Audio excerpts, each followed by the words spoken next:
बच्चा माँ के पेट में एक जिंदगी गुजार रहा है, ठीक है, ऐसे ही है जैसे हम लोग यहाँ पे जिंदगी गुजार रहे हैं। वो मूव करता है, वो सोता है, वो जागता है, वो पीता है। तो आप ये समझ लें कि एक रस्सी है और जब बच्चा मूव कर रहा है उस वाटर के अंदर तो वो डेफिनेटली रस्सी उसके अराउंड है। वो हो सकता है उसके हाथ पे भी बंधी जा सकती है, बाज़ औक़ात पाँव पे भी बंधी जा सकती है, बाज़ औक़ात गर्दन की गिर्द। हमने कैन यू बिलीव के पेशेंट डिलीवर करवाए हुए नॉर्मल, जिसके हमने 5 जो है ना वो दफा वो उसकी गर्दन की गिर्द घूमी हुई थी और 5 बल हमने निकाले। अच्छा डॉक्टर साहब, माँ के पेट में बच्चे की situation time to time change होती रहती है और उससे रिलेट भी अक्सर, मतलब एक चेकअप पे अगर एक पेशेंट गई है तो उन्होंने कहा जी सब कुछ ठीक है, अब टेंशन ना लें, ठीक है। अब 15 दिन बाद वो जाती है, कहा जाता है जी आपका बेबी जो है वो स्पेशली लास्ट मंथ्स में कि उन्होंने अपने गिर्द बच्चे ने वेन्स को लपेट लिया है।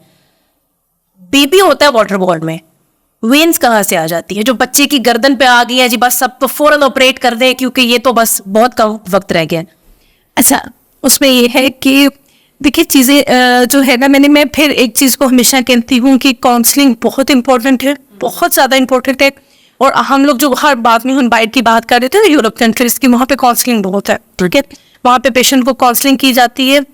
बच्चा माँ के पेट में एक जिंदगी गुजार रहा है, ठीक है, ऐसे ही है जैसे हम लोग यहाँ पे जिंदगी गुजार रहे हैं, ठीक है ना। वो मूव करता है, वो सोता है, वो जागता है, वो पीता है, ठीक है। जो आप वेन की बात कर रहे हैं ना, बेसिकली वो कॉर्ड होती है, अम्बिलिकल कॉर्ड होती है, जिसको हम नारू अपनी जबान में नारू कहते हैं, ठीक है ना।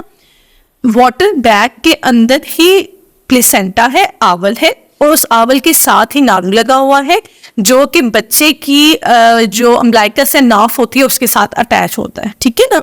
तो आप ये समझ लें कि एक रस्सी है, ठीक है, और जब बच्चा मूव कर रहा है उस वाटर के अंदर तो वो डेफिनेटली रस्सी उसके अराउंड है। वो हो सकता है उसके हाथ पे भी बंधी जा सकती है, बाज़ औक़ात पाँव पे भी बंधी जा सकती है, बाज़ औक़ात गर्दन की गिर्द। डेंजरस क्या होता है?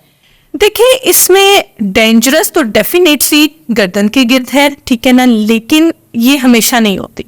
हमने कैन यू बिलीव के पेशेंट डिलीवर करवाए हुए नॉर्मल, जिसके हमने गिन के 5 जो है ना वो दफा वो उसकी गर्दन की गिर्द घूमी हुई थी और 5 बल हमने निकाले हैं, ठीक है, और वो नॉर्मल पेशेंट डिलीवर हुई है।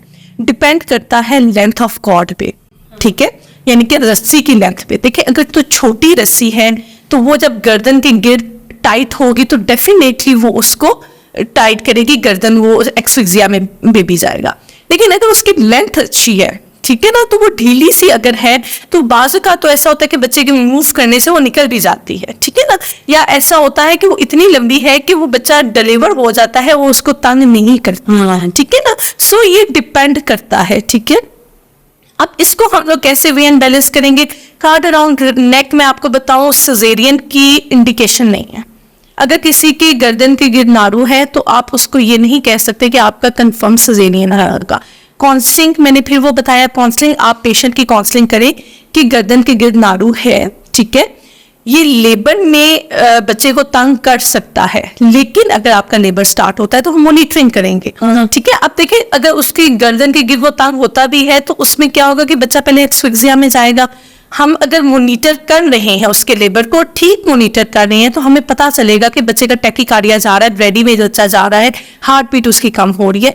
तो हमने उसको काउंसलिंग इस तरह करनी है कि अगर हमें लेबर के दौरान मसला लगा किसी भी टाइम तो हम फौरन सिजेरियन की तरफ जाएंगे, लेकिन अगर नहीं लगा तो हो सकता है आपका बच्चा नॉर्मल डिलीवर हो जाए। लेकिन बात वक्त ऐसा होता है कि फिर पेशेंट रिस्क नहीं लेता। वो कहता है कि अगर इसमें रिस्क है और मैंने पेन्स ले के भी अगर दरमियान में कोई इशू होता है, मुझे सिजेरियन की तरफ जाना पड़ता है, तो मैं इलेक्टिव सिजेरियन ही करवा दूंगी। तो ठीक है, काउंसलिंग आपने कर दी, अब पेशेंट पे छोड़ दे कि वो क्या डिसाइड करना चाह रही है। अगर वो कहती है कि जी ठीक है मैं लेबर की ट्रायल लूंगी और अगर कोई इशू होता है तो आप मेरा सिजेरियन कर दीजिएगा, तो हम कहते हैं ठीक है आप लेबर के लिए वेट कर दें।